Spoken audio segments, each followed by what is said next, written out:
Alors, bonjour à tous, c'est encore Bertrand de l'Université panafricaine. Juste dans cette vidéo, vous montrer comment faire pour créer euh, un exercice en tant qu'enseignant pour que les étudiants voilà, puissent le recevoir dans leur compte. Alors, c'est très simple. Il vous suffit d'aller dans votre navigateur et bien saisir cette adresse. L'adresse pour accéder, pour se connecter à la plateforme, c'est iug et.edu.cm, iujet.edu.cm. Alors, dès que c'est saisi, ici sur l'espace de navigation du navigateur, voilà, ici, et que vous avez saisi iujet.edu.cm, vous venez sur Login ou bien sûr Connexion, vous cliquez, vous saisissez vos paramètres de connexion. Pour les étudiants, il s'agit de mettre ici le numéro de matricule et le mot de passe qu'ils ont sûrement édité. Pour les enseignants, il est question de mettre ici le nom d'utilisateur qui leur a été envoyé et le mot de passe aussi qui leur a été envoyé et que je les conseille de changer. Alors moi je vais mettre ici mon nom d'utilisateur, je vais mettre oui, je vais mettre celui-là et me connecter. Alors, en tant qu'enseignant, j'ai ici certains cours, vu que c'est un compte exemple. Certains de ces cours, je suis étudiant, certains autres, je suis enseignant. Alors, je vais prendre le cours où je suis enseignant, c'est-à-dire celui-ci, Area of Social Management. Alors, quand je clique dessus et que j'ai accès, voilà, je peux apporter des modifications à ce cours. Pour ce faire, je dois venir ici à l'icône à droite, celui du setting, cette icône-ci qui vous permet de faire le déroulement. Cliquez dessus, activez le mode édition. Sinon, rien ne se passera. Alors, il faut venir sur cette icône, activer le mode édition. Donc, je vais immédiatement cliquer dessus. Et vous verrez apparaître de nouvelles icônes, particulièrement les icônes de crayon.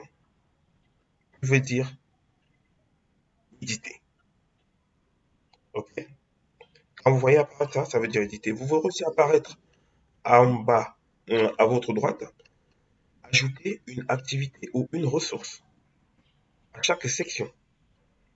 Et ici plus bas, vous pouvez voir ajouter une activité ou une ressource ou alors ajouter une section ou des sections. OK? Tout de suite, nous allons plutôt ajouter une activité, surtout une ressource, qui permettra aux étudiants de s'exercer. Nous allons particulièrement ajouter un exercice. D'accord?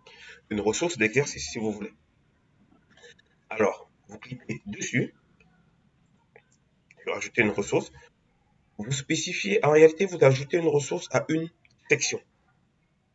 Donc, j'ai choisi, d'ailleurs, la seule section disponible ici, c'est la section 1, à laquelle je vais ajouter une activité, une ressource.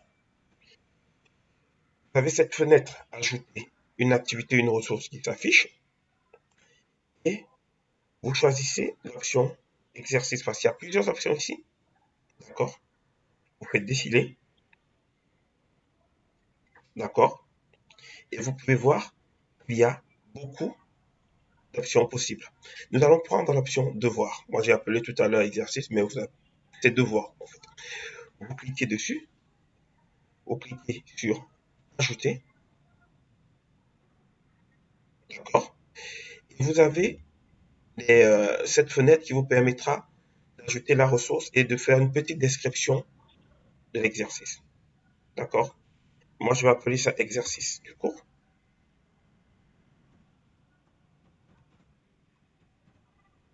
Du cours. OK?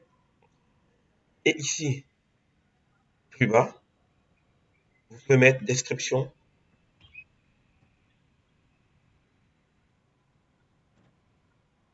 du travail à faire.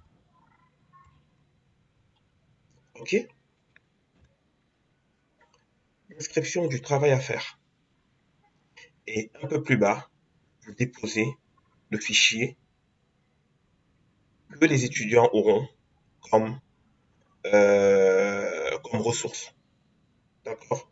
Il vous suffit pour cela de cliquer ici,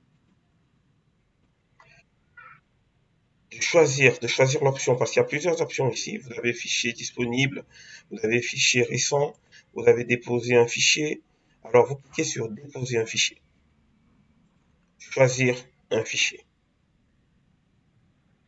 Alors, vous avez ceci qui s'ouvre. Vous allez dans vos documents.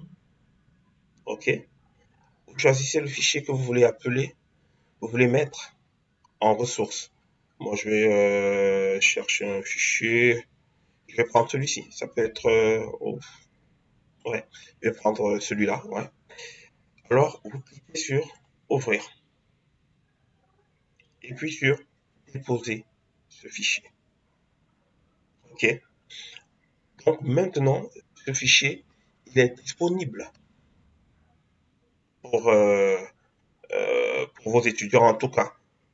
Il n'est pas encore disponible parce que vous n'avez pas encore enregistré les modifications, mais il sera disponible. Il est déjà prêt à être diffusé.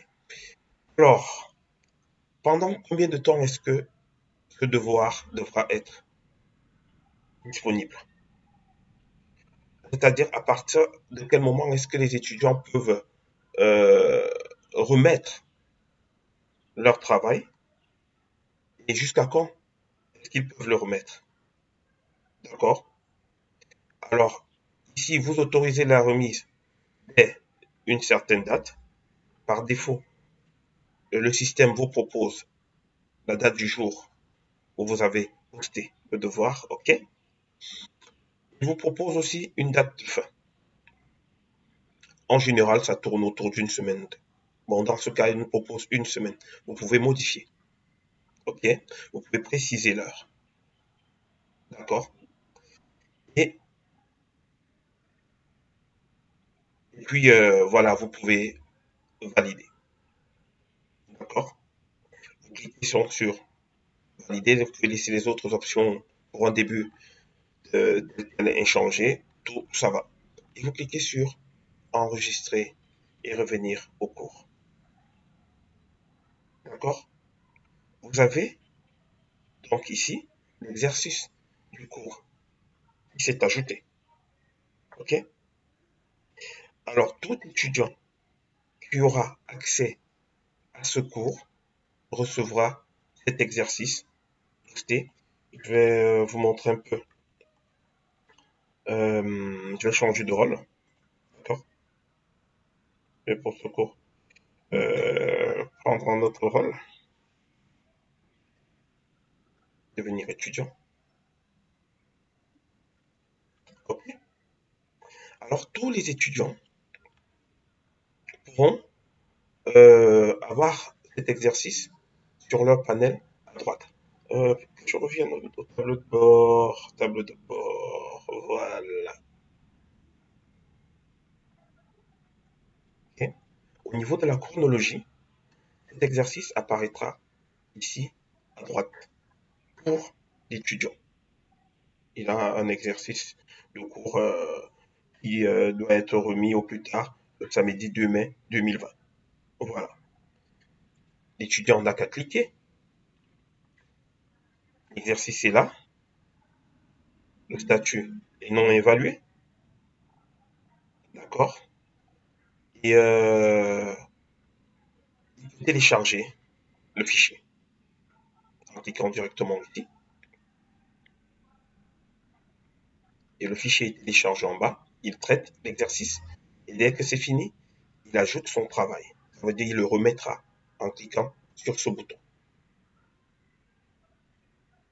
OK?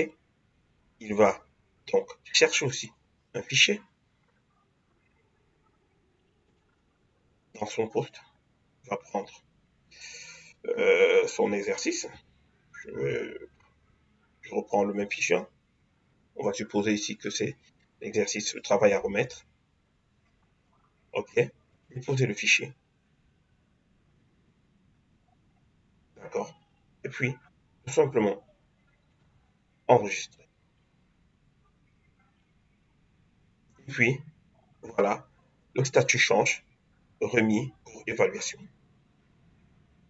Et puis, c'est bon. Alors, merci pour avoir suivi ce tutoriel. J'espère qu'il vous a plu. Dans tous les cas, il y aura une suite de ce tutoriel qui sera fait. Amusez-vous bien en les regardant et s'il y a des questions, laissez en commentaire, s'il vous plaît. Merci.